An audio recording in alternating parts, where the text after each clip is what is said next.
Good luck to us both.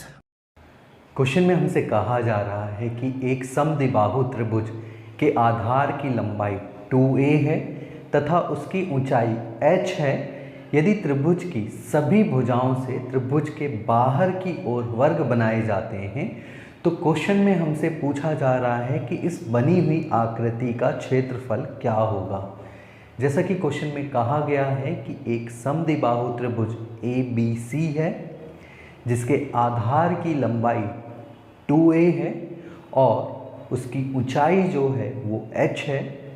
और question में हमसे कहा जा रहा है कि त्रिभुज की प्रत्येक भुजा से त्रिभुज के बाहर की ओर वर्ग बनाए जाते हैं। तो सबसे पहले हम आधार से एक वर्ग बना लेते हैं, क्योंकि आधार की लंबाई कितनी है 2a है, तो जो वर्ग बन रहा होगा उसकी प्रत्येक भुजा की जो लंबाई होगी वो कितनी होगी 2a होगी। अब बात करते हैं अदर साइड की, तो AB को आधार मानकर एक वर्ग और बना लेते हैं।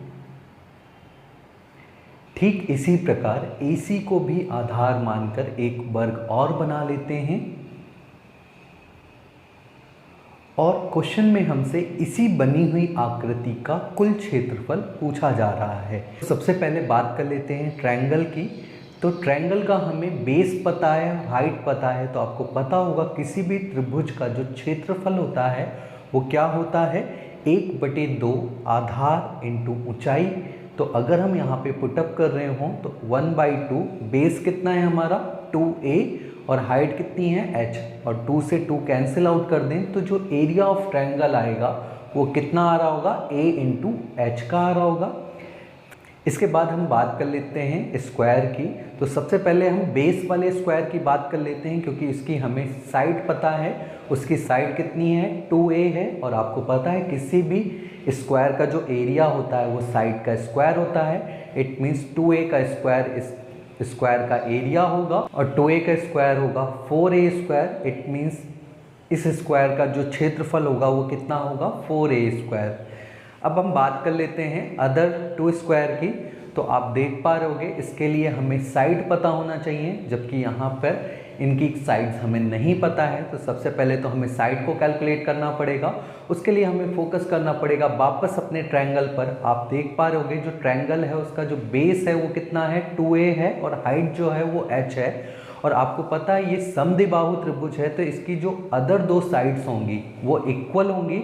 और आपको पता होगा 2 इक्वल साइड से बने हुए शीर्ष से अगर हम कोई परपेंडिकुलर ड्रॉ करते हैं तो वो सामने वाली भुजा को 2 बराबर भागों में बांट देता है। इट मीन्स हाइट AD जो है वो भुजा BC को 2 बराबर भागों में विभाजित कर रही होगी।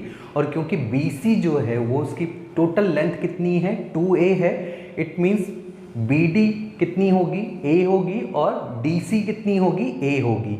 सो अगर हम ट्रायंगल ABD की बात करें तो आप देख पा रहे होगे ये एक राइट एंगल ट्रायंगल है, क्योंकि जो AD है वो हाइट है और हाइट ऑलवेज परपेंडिकुलर होती है।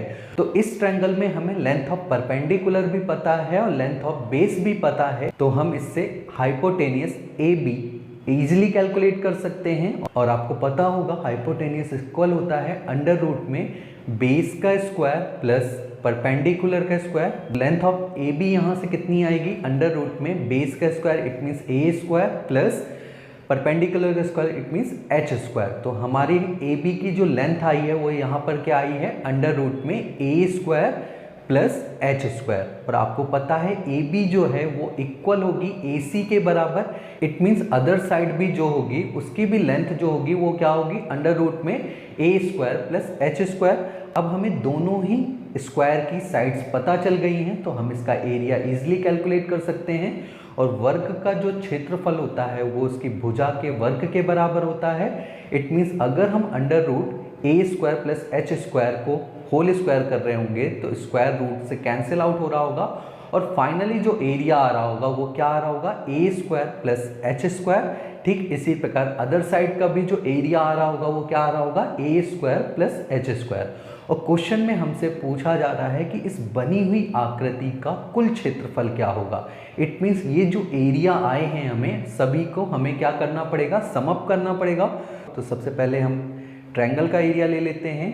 ट्रायंगल का एरिया हमारा क्या आया था, a इंटू एच प्लस फिर उसके बाद हम स्क्वायर का एरिया ले लेते हैं बेस वाले का, उसका कितना आया था हमारे पास 4a स्क्वायर। फिर उसके बाद हम बाकी बचे हुए दोनों स्क्वायर का क्षेत्रफल ले लेते हैं जो कि है a square plus H square plus a square plus H square.